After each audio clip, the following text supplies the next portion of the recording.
오늘 성경 말씀은 로마서 1장 13절에서 17절의 말씀입니다. 성경 말씀 우리 다 함께 합독해서 읽겠습니다. 시작. 형제들아, 내가 여러 번 너희에게 가보다 한 것을 너희가 모르기를 원치 아니하노니 이는 너희 중에서 다른 이방 중에서와 같이 열매를 맺게 하려 함이로되 지금까지 길이 막혔도다. 헬라인이나 야만이나 지혜 있는 자나 어리석은 자에게 다 내가 빚진 자라. 그러므로 나는 할 수 있는 대로 로마에 있는 너희에게도 복음 전하기를 원하노라. 내가 복음을 부끄러워 하지 아니하노니 이 복음은 모든 믿는 자에게 구원을 주시는 하나님의 능력이 됩니다. 첫째는 믿음이요 또한 헬라 믿음이로다. 복음에는 하나님의 의가 나타났으니 믿음으로 믿음에 이르게 하나니 오직 의는 믿음으로 말미암아 살리라 함과 같으니라. 아멘. 오늘도 여러분과 여러분 모든 가족들에게 하나님의 평강이 임하시기를 주님의 이름으로 축원합니다. 아멘. 사람이 세상에 살면서 자기에게 있는 것 몇 가지를 가지고 내가 필요한 모든 것을 구하고 살 수는 없습니다. 또 다른 사람에게 무엇인가 빌리고 얻고 다른 사람의 도움을 얻어야만 살 수 있습니다.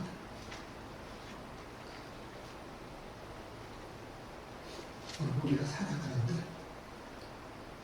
한 번도 나는 빚을 안 주고 사는 사람이 없다. 그런 사람 별로 몇 사람밖에 아닐지도 모릅니다. 그런데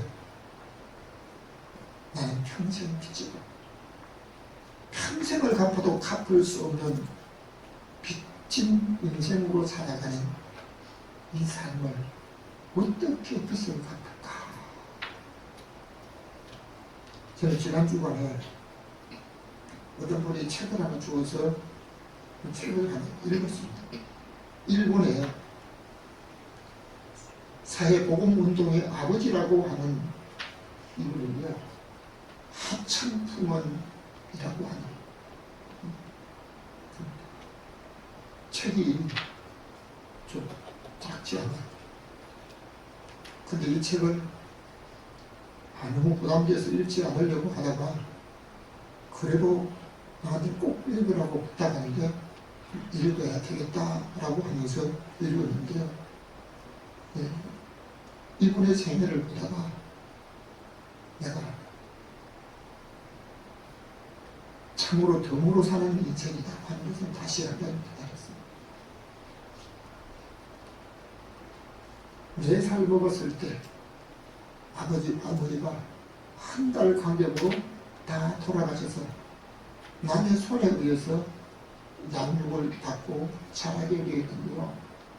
자라면서 14살 때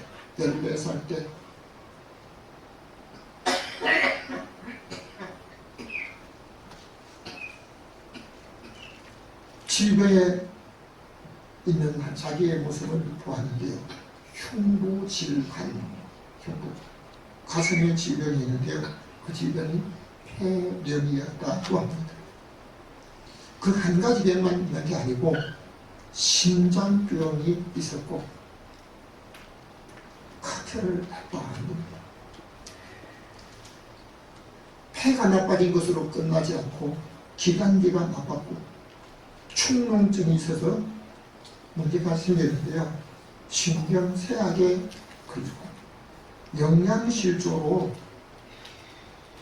더 이상 몸을 견딜 수 없을 정도가 되었고 만성 신장이 눈이 나빠서 앞을 제대로 볼 수 없을 정도가 되었고 코에는 질병으로 인해서 어떤 기능을 제대로 못하고 귀는 소리를 잘 듣지 못해서 고민 속에 있었는데 여기서만 끝나는 게 아니고 손이 제대로 정상적으로 제대로 되지 않아서 고민스러운데요.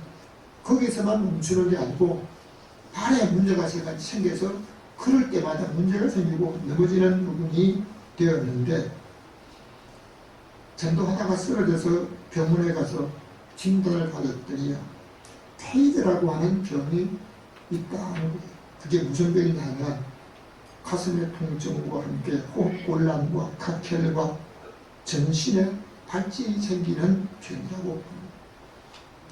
그러니까 너무 많은 질병을 안고 있으니까요.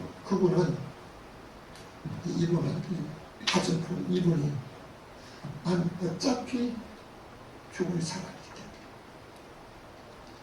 다른 사람이 흉가라고 가까이 가지도 않은데 난 어차피 죽을 몸인데 거기 들어가 사나? 이제는 흉가에 들어가서 사는데 2년 동안만 살면 죽을 줄 알았는데 죽지 않고 살아있기 때문에 결국은 신학교에 들어가기까지 했는데 신학교에 들어가서도 몸이 너무너무 아파가지고 종합백화점이야. 백화점은요 100가지 물건을 진열하고 있는 것이 백화점이라고 합니다. 이분이 질병 백화점이라고 할 정도로 그렇게 많은 질병을 안고 있다가 같이 공부하는 신학생들이 도저히 저분 가지고는 살 수가 없겠다고 해가지고 고별 기도회를 했답니다. 고별 기도회를 하고 그래도 죽지 않아서 병원에 어떻게 치료를 받으러 갔더니 원장 선생님이 이분은 곧 죽을 거기 때문에 자기가 더 이상 확인하지 않아도 되겠다 해가지고 사망 진단서를 미리 써놓았대. 원장님을 뵈러 갔던 학생이 원장님을 찾아보니까요 원장님을 보이지 않고 다른 사람이 전달한 소리가 사망 진단서가 내 책상에 있으니까 그 동사무소가 제출하라. 그런데 놀랍게도 원장도 도저히 살 수 없다고 하는 그 사람이 목에 핏덩어리가 나오면서부터 이 사람의 몸이 안정되는데요. 죽지 않고 살았다. 죽을 몸이 죽지 않고 살게 하신 하나님의 은혜를 감사해서 평생 갚아도 빚진 자 되어 그 빚을 자기가 살아서 갚겠다는 심정으로 복음을 전하면서 전국으로 일본 전국을 세계로 다니면서 전했는데 그가 결혼 전에 이미 죽을 줄 알았는데요. 죽지 않고 살아서 결혼을 했는데 아내가 화장실 앞에서 기도하는 얼마나 열심히 기도하는 소리를 듣는데 도대체 누구라고 기도하는지 아주 조금 들어보니까 하나님 아버지 세계적인 전도자가 되어달라고 이 고충을 사는 다 죽는다고 그러고 병원에서 못 산다고 그러고 같은 신학생들끼리도 도저히 못 산다고 했던 그 사람 세계적인 전도자가 되어달라고 그 부인이 코웃음을 쳤대요. 왜? 지금 자기 형편에는 아침에 된장국을 끓이는데요. 채소 살 돈이 없는 그런 절박한 상황인데요. 세계적인 전도자 기도 여러분 하나님 앞에 큰 목적을 가지고 기도하지 못하면 행동도 하지 못하고 결단이 없으면 아무것도 할 수 없다는 이 각오를 가지고 마지막까지 72세 생을 마감할 때까지 복음을 전하다가 살았대요. 저는 이분의 책을 읽으면서 나는 덤으로 사는 거죠.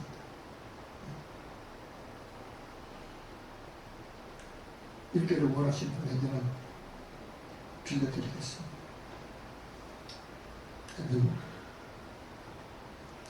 오늘 우리는 하나님의 은혜 복음의 빛을 지닌 사람 아무리 고백했던 그 말씀들에 내가 빚진 자라. 한번 따라합시다. 내가 빚진 자라. 사실 빚진 자라는 사실을 절감을 해야 됩니다. 첫 번째입니다. 다같이 빚의 자식을 빼앗깁니다. 열왕기하 4장 1절. 남편이 죽었는데 체주가 너희 두 아이를 취하여 그 종으로 삼고자 하나이다. 아멘. 사람의 형편에 따라 넉넉한 사람도 있지만 같은 형제라도 한 사람은 풍성하지만 또 다른 사람은 가난한 사람도 있습니다. 먹고 써야 하기 위해서 없으면 다른 사람에게 빌려서라도 살아야 하는 것이 인간 역사입니다. 구약시대 오래전에 하나님의 선지동산에 가서 배우려고 하는 사람들이 있습니다.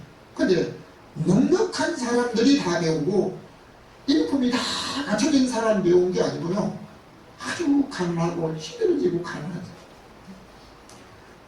다음 달 차알도 없고 내일 먹을 거 걱정해야 되는 그런 사람들이 배운 데도 있거든요.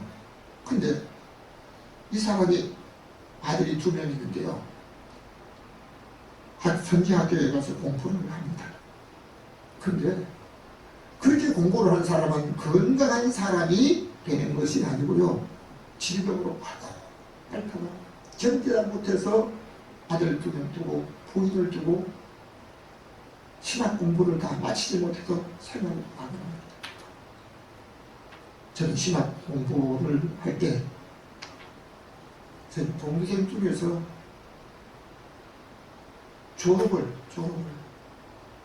다 하기 직전에 생을 마감한 사람도 있었습니다. 근데 그 사람이 죽고 나니까 남아있는 게 아들 둘과 부인만 남는 게 아니고 빚이 남아있다는 겁니다. 빚이. 그러니까 체주가 비겁하라. 집에 가보니까 돈 될 만한 게 없어요. 그런데 가만히 보니까 2 아들이 있기 때문에 저놈들을 데려와서 종으로 부리면 빚 대신 종으로 부리면 되겠다고 해서 그 아들 2를 붙잡아가야 됩니다. 너무 절박한 부인은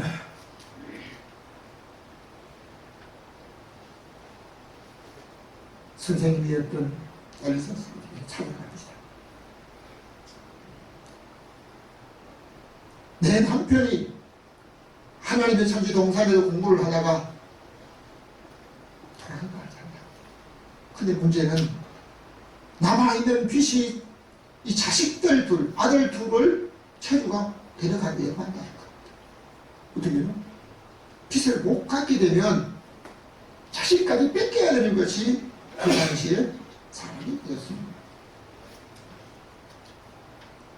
오늘날 대기업에서부터 중소기업 어떤 사업을 하든지 자기 자본만 가지고 살아가는 사람들이 전부가 아닙니다. 어떤 곳에든지 다른 사람의 돈을 빌려야만 사업을 할 수가 있습니다.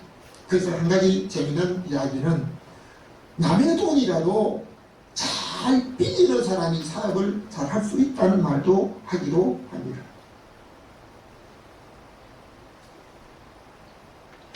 오늘 우리가 성경에서 봤을 때 빚을 진 사람, 체주의 종이 된다고 하는 잠언의 말씀도 있습니다. 빚 때문에 자식까지 뺏기게 될 위기에 처한 사람도 있는 것입니다. 빚은 대를 물러갑니다. 느헤미야 5장 3절을 다시 한번 읽겠습니다. 우리의 밭과 포도원과 집이라도 전당 잡히고 이 흉년을 위하여 곡식을 얻자. 아멘. 사람은 먹어야 하기 때문에 농경시대는 땅에다 곡식을 심고 거두어서 먹는 그 일을 가장 중요하게 여겼습니다. 오래라도 농사일을 하지 아니하고 장사해서 돈을 버는 국경을 넘어간 사람들이 있기 때문에 요셉을 그들에게 팔았던 일도 있었습니다. 만일 땅에 비가 오지 않고 흉년이 들면 사람이 먹어야 할 곡식을 거둘 수 없기 때문에 밭이나 논이 있어도 아무 소용이 없습니다. 우리나라도 흉년이 들었을 때 얼마나 감과 기근이 흉년이 들었는지 논이 있는데도 논에서 곡식을 못 거두는 겁니다. 그 시골에서 들리는 이야기는요, 그 흉년에 배고파 견디다 못해서 논 한마지기 한 150에서 200평대를 가던 한산이라고 그 논 한마지기를 주고 죽 한 그릇하고 바꿔 먹었대요. 얼마나 배가 고팠어요. 더 재밌는 이야기는 3일을 굶고 나면요, 어떤 사람도 남의 땅을 넘어서 남의 집에 먹을 것 훔치러 가지 않은 사람이 없다는 말도 있기도 합니다. 우리나라에도 보릿고개라는 그 어려움이 있었잖아요.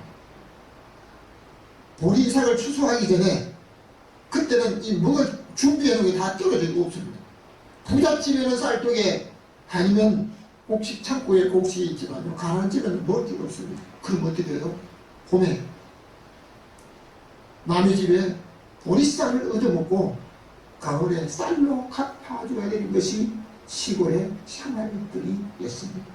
그러니까 그런 일들을 그 보릿고개, 부모는 물 한 바가지로 배를 채우고 자식에게는 배를 양식을 먹이려고 했던 그 어려운 시대에 어떻게 사셨다고 하는 그 노래를 만들어 부른 일도 있는 것을 보게 됩니다. 느헤미야 시대 사람들이 포도원과 밭과 집을 가지고 있었지만 먹을 것이 없을 때 포도원과 집이라도 다른데 전당을 잡히고 곡식을 얻어 먹어야만 이 흉년을 살 수 있을 것이 아니라고 말하고 있습니다.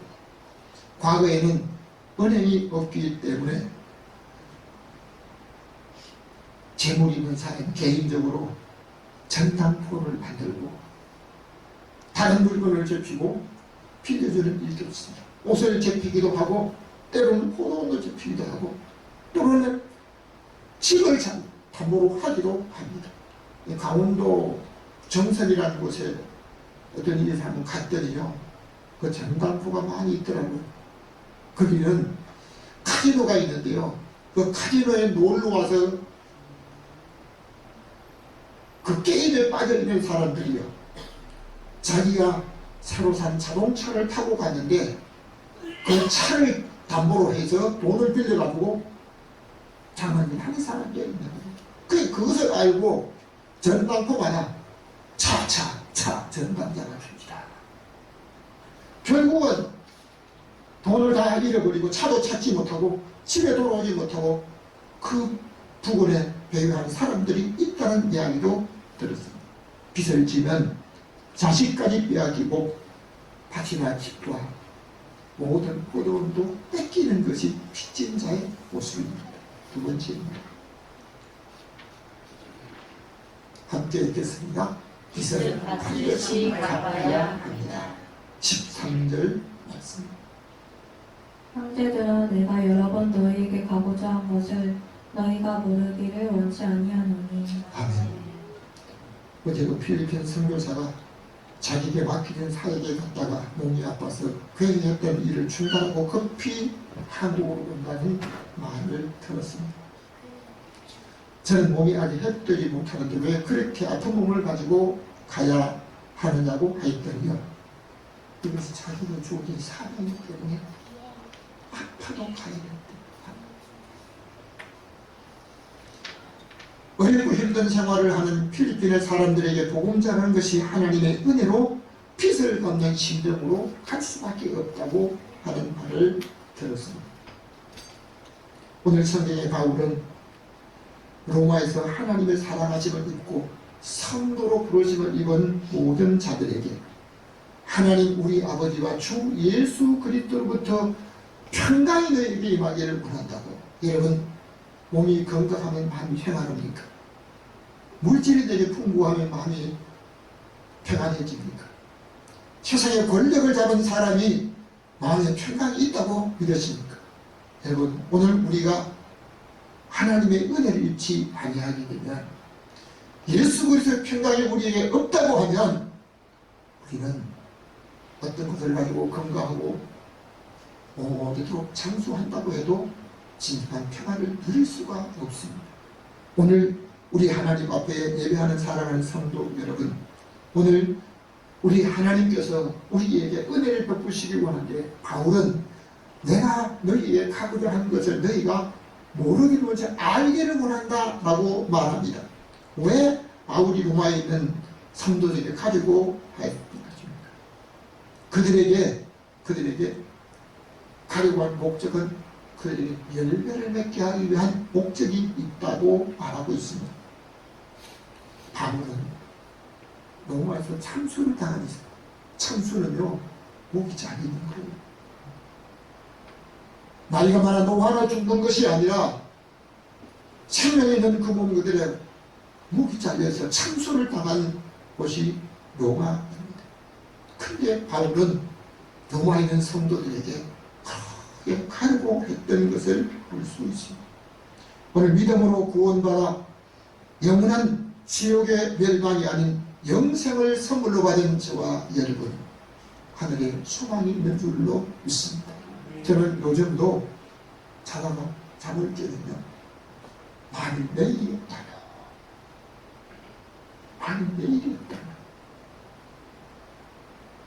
이것이 일주일이나 한 달이 아니고 영원한 내일이 없다. 상상해 보셨습니까? 내일이 없다면, 영원히 내일이 없다면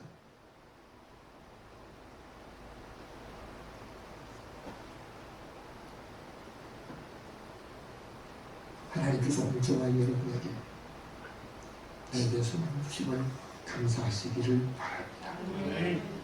영생을 얻은 자에게는 내게 소망이 있는 줄로 믿습니다. 그렇다면 하나님 앞에 설 때 저와 여러분은 우리 하나님 앞에 무엇을 선물로 드리려고 합니까? 우리나라 대통령이 북한의 김일성을 만날 때도 그냥 만나자고 하는, 무엇을 보냈더니 그 다음날 만나주겠다고 했어요. 만날 때 그냥 맨 얼굴로 빈손으로 세상의 권력자들이 만날 때도 선물을 가지고 가는데요. 오늘 저와 여러분이 하나님 앞에 뵐 때 무엇을 가지고 갈 것입니다.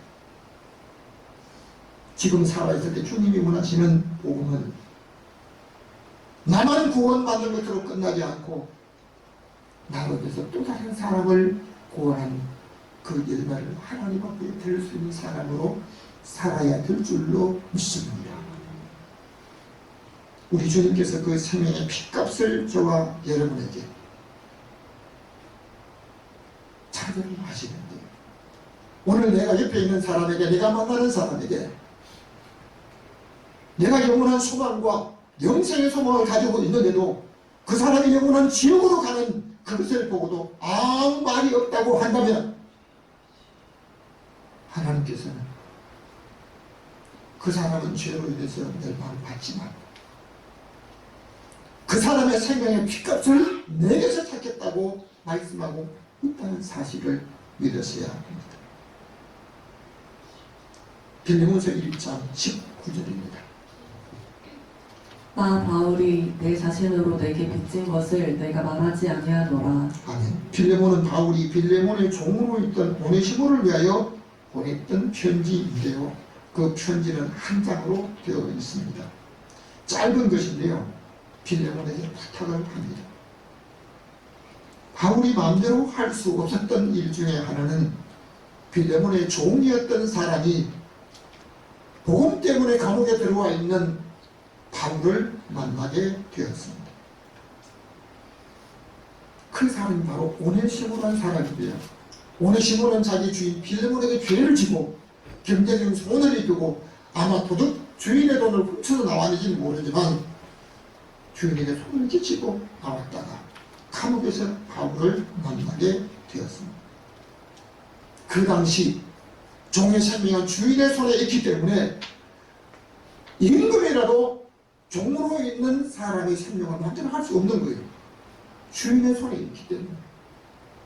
이것을 안 바울은 오네시모가 반드시 주인에게 돌아가서 그 죄값을 갚아야 하는데요. 그 죄값으로 주인이 종을 죽이면 죽을 수밖에 없는 것입니다. 그런데 죄를 지고 도망온 오네시모가 바울을 만나서 바울이 전한 복음을 듣고 하나님의 자녀가 되고 바울이 그를 양아들로 삼았습니다. 그리고 바울이 수종자가 되어서 바울을 돕고 있는데 친구를 알고 보니까 빌레몬의 종이었거든요. 그러니까 그 종이었던 오네시모를 자기가 수종되는 사람으로 쓰려고 하잖아요. 주인의 허락을 받아야 됩니다. 그래서 바울이 빌레몬에게 편지를 쓰면서 내가 신으로 내게 빚진 것을 내가 말하지 않는다. 아마 빌레몬은 바울에게 사랑의 빚을 졌는지 엄청난 빚을 진 것 같아요. 돈으로 갚을 수 없는 그 빚을 진 것 같아요. 그러니까 너가 내게 빚진 것을 내가 일일이 말을 하지 않는다. 그런데 한 가지로 부탁하는 이 오네시모를 내게 주기로 했는데 그러나 빚은 내게로 해결해야 내가 갚아주겠다. 너도 내게 빚졌는데 오네시모가 내게 빚진 것을 그 오네시모가 갚을 수 없으니까 그 빚을 내가 갚아주겠다. 그렇다면 빌레몬이 바울에게 오네시모가 진 빚을 갚으라고 해야지 달라고 얘기를 못하는 겁니다.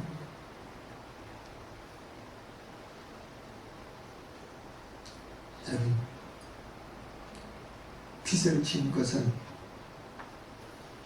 내가 갚지 못하면 다른 사람에도 갚아야 하고 부모가 진 빚은 자식까지 갚아야 하는 것이 오늘의 법인 것을 볼 수 있습니다. 배를 물어서도 갚아야 하는데요. 저와 여러분은 빚진 게 없습니까? 세 번째입니다. 다 같이 시작. 우리가 빚진 자입니다. 로마서 8장 12절 우리 다 함께 읽겠습니다. 시작. 우리가 빚진 자는 육신에 져서 육신대로 살 것이 아니라. 바울은 말합니다. 썩어질 육체적인 것만으로 하지 말고 영원한 소망 있는 사람으로 살아야 될 줄로 믿습니다. 17절 말씀을 우리 함께 읽겠습니다. 시작. 복음에는 하나님의 의가 나타나서 오직 의는 믿음으로 말미암아 살리라 것 같으리라. 아멘. 복음은 무엇입니까? 복음에는 하나님의 의가 나타난다고 했습니다. 여러분, 오늘 우리가 엄청난 큰 일을 함으로 인해서 내가 문제되는 모든 걸 다 스스로 해결할 수 없는 것이 죄의 문제입니다. 우리가 죄를 지었지만 그 죄를 스스로 해결할 수 없는 거예요. 그런데 하나님께서 우리가 원치도 아니하고 요청하지도 않았는데 하나님이 자기 아들을 독생자 예수 그리스도를 인간의 몸을 입혀서 스스로 이 땅에 보내시고 저와 여러분을 위해서 대신 죽어주신 줄로 믿습니다. 아멘. 예수 그리스도께서 저와 여러분을 대신 죽어주신 줄로 믿으시면 아멘. 아멘. 여러분, 나를 위해서 대신 죽어주신 우리 주님이 계셨기 때문에 그 피값으로 인해서 우리의 죄가 용서받은 줄로 믿습니다. 예수 그리스도께서 흘리신 그 보배로운 피가 우리는 단지 예수 그리스도 나의 구주 예수 그리스도로 나의 구세주로 고백을 했는데요. 예수 그리스도의 의가 우리에게 드러져서 믿음으로 의인된 줄로 믿습니다. 내가 어떤 공로를 세운 게 아니에요. 예수 그리스도를 나의 구주로 믿는 그 믿음 때문에 예수 그리스도의 의를 우리에게 덧입혀줘서 우리의 죄 위에 예수의 의를 가리워줘서 우리는 죄로 먼저 드러나지 않고 예수 그리스도의 의가 우리를 감싸 주시는 줄로 믿습니다. 그러므로 저와 여러분은 믿음으로 구원받게 된 줄로 믿습니다. 여러분, 우리 모든 인류는 하나님의 의가 아니면 살 수 없기 때문에 죄인들이 복음을 듣고 우리가 그리스도의 사랑에 빚을 졌다는 사실을 알아야 됩니다. 그 엄청난 빚은 어떻게 갚아야 할까? 돈 가지고 갚을 수가 없는 겁니다. 찬송에 그런 있잖아요. 내가 빚진 자가 되었다. 평생 갚아도 갚을 수 없는 빚진 자가 되었다. 저는 누구로 말씀드립니다. 다 같이 내가 빚진 자다. 옆 사람에게 한번 인사합시다. 내가 빚진 자입니다. 14절 말씀 우리 다 같이 읽겠습니다. 시작. 헬라인이나 야만이나 지혜 있는 자나 어리석은 자에게 다 내가 빚진 자라. 바울은 개인적으로 사업을 하였던 사람입니다. 무슨 사업이요? 장막 기부는 장막 만드는 거. 사업을 크게 직원들 두고 한 게 아니고 자기 개인적으로 혼자 한 거예요. 같은 동업자가 브리스겔라 아굴라가 와서 같이 동업하기를 했었는데요. 그런데 바울은 자기가 사업을 크게 하기 위해 다른 사람의 돈을 빌리거나 이렇게 하지 않았습니다. 복음을 전할 때도 낮에는 창밖에 있는 그 복음을 전하고 다른 사람에게 누를 끼치지 아니하려고 밤에 창밖에 있는 일을 했습니다. 그렇기 때문에 때로는 자지 못하고 했던 일들이 있었습니다. 로마서 13장에는 바울이 이렇게 고백합니다. 사나이 빚면은 치지 말라. 그런데 바울이 사나이 빚을 졌다는 것을 알 수가 있습니다. 바울이 갱그레아 교회에 있는 한 자매를 소개하는데요. 갱그레아 교회에 있을 때 바울이 서운한 것을 갚기 위해서 머리를 깎았다는 말씀이 있거든요. 갱그레아 교회에 있을 때 베베라고 하는 유대주사가 바울을 돕고 바울을 위해서 많은 힘쓰는데 바울의 보호자가 되었다는 사실입니다. 그런데 바울에게만 아니고 다른 모든 사람에게 섬김의 보호자가 될 정도로 헌신의 삶을 살았기 때문에 로마교회 바울이 베베를 천거합니다. 이 말씀 속에는 자기가 사랑의 빚을 졌다라고 말합니다. 그런데 사랑의 빚을 졌다고 하지 않고 내가 헬라인이나 야만인이나 지혜 있는 자나 어리석은 자에게 다 내가 빚진 자라. 바울이 왜 이렇게 고백을 하고 있습니까? 복음의 빚을 졌다. 세상을 죽이는데 앞장섰던 사람 죽이는데 앞장섰던 바울이 그 죄 어떤 것을 용서가 되었습니다. 그러나 하나님의 복음에서 예수 그리스도의 복음을 통해서 바울은 죄 용서를 받았습니다. 복음으로 죄를 용서받고 복음으로 새롭게 된 이후에 바울이 자기가 우리 주님 앞에 빚을 졌다. 사랑하는 성도 여러분, 오늘 저와 여러분은 육신적으로 경제적으로 진 빚에 대해서는 갚으려고 합니다. 그러나 영적인 빚에 대해서는 생각하지 못하는 사람도 있습니다. 바울이 헬라인들에게 빚을 진 게 아닙니다. 야만인들에게 돈 빌려 쓴 게 아닙니다. 지혜 있고 어리석은 자에게 돈을 빌려 쓰지 않았는데요. 내가 빚진 자라고 말하고 있습니다. 마지막으로 15절 말씀 읽겠습니다. 그러므로 나는 할 수 있는 대로 로마에 있는 너희에게도 복음을 전하기를 구하노라. 아멘. 우리가 돈으로 진 빚은 돈으로 갚아지만 복음으로 진 빚은 돈 가지고 갚아지는 게 아닙니다. 내가 일정 헌금을 하고 헌신한 것으로 인해서 빚이 다 갚아진 게 아닙니다. 사랑하는 성도 여러분, 오늘 우리나라는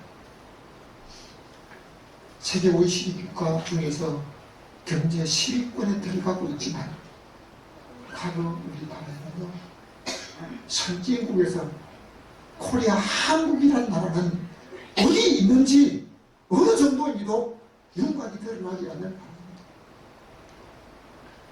먼저 밀었던 사람들, 복음을 듣지 않고 죽는 사람들이 너무너무 불쌍하고, 복음을 듣지 않았던 사람들이 너무나 불쌍하기 때문에 그들에게 복음을 전하면서 몇 달 동안 걸쳐서 선진국에서 최고의 학문을 배웠던 그 사람들이 생명 걸고 한국 땅에 저와 여러분에게 복음을 전하러 온 줄로 믿습니다. 최초의 선교사 동아사 선교사는요, 성경 책을 전하기 위해서 한국 땅을 밟고 야소야소하면서 이 책을 받으라고 전하면서 무릎 꿇고 기도하며 생을 마쳤던 삶. 선교사들의 헌신과 생명의 희생이 아니었다면 오늘 우리가 이 복음을 듣고 영생을 얻을 수 있는 길을 찾습니다.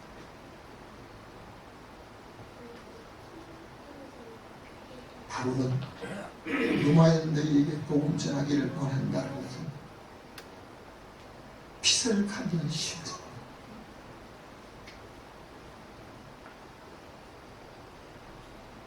자기의 생명을 로마에서 참수를 당하기까지 마치기 위해서 하나님의 복음을 전하라고 했대.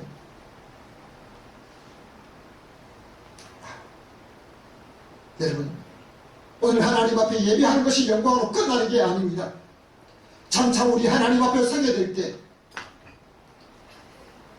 이 사람들 뭐 했냐고 하실까? 하나님께서 우리에게 가지고 있습니다. 내 가족과 형제, 너희가 만나는 사람, 예수 그리스도를 믿지 않으면 영원한 형벌로, 영원한 지옥으로, 유황불로 들어가는 것을 알면서 오늘 내가 구원받은 것으로 만족하고 여기서 멈춘다고 하면 예수를 쓴다는 말씀입니다. 아니, 너희가 입을 열고 말하지 않게 되면 그 사람들은 자기 죄 때문에 죽지만 그 생명의 피값을 여기서 찾을 것이라고 말씀하고 있습니다.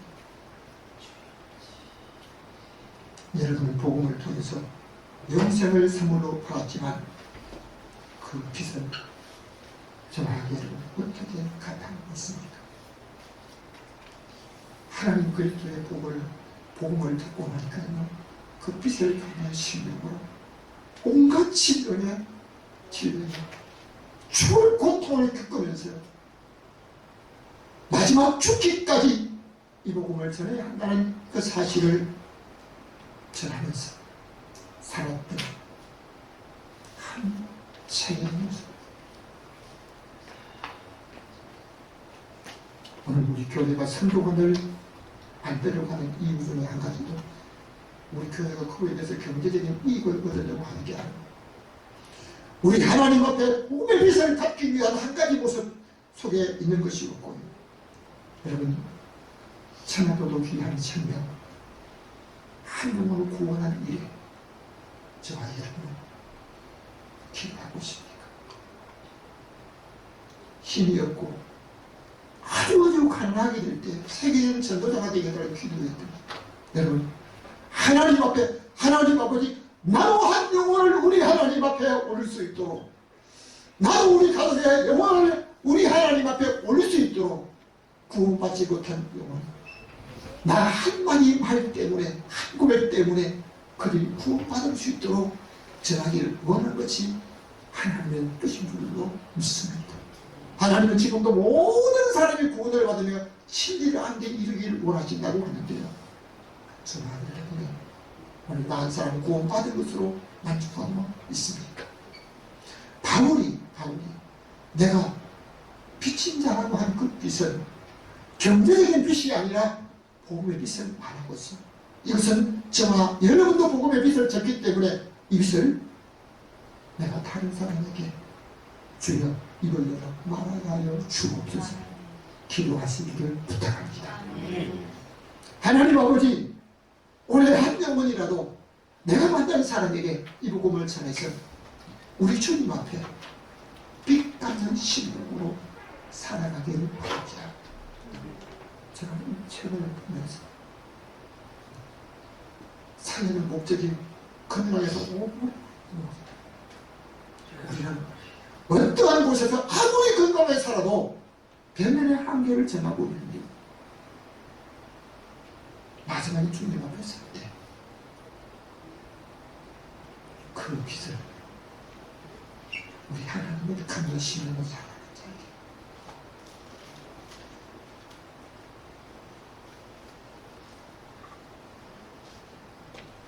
주님 앞에 차가운 충성의 종이라고 듣는 믿음의 복된 사람들 되시기를 주님의 이름으로 축원합니다. 지금도 살아서 우리에게 영생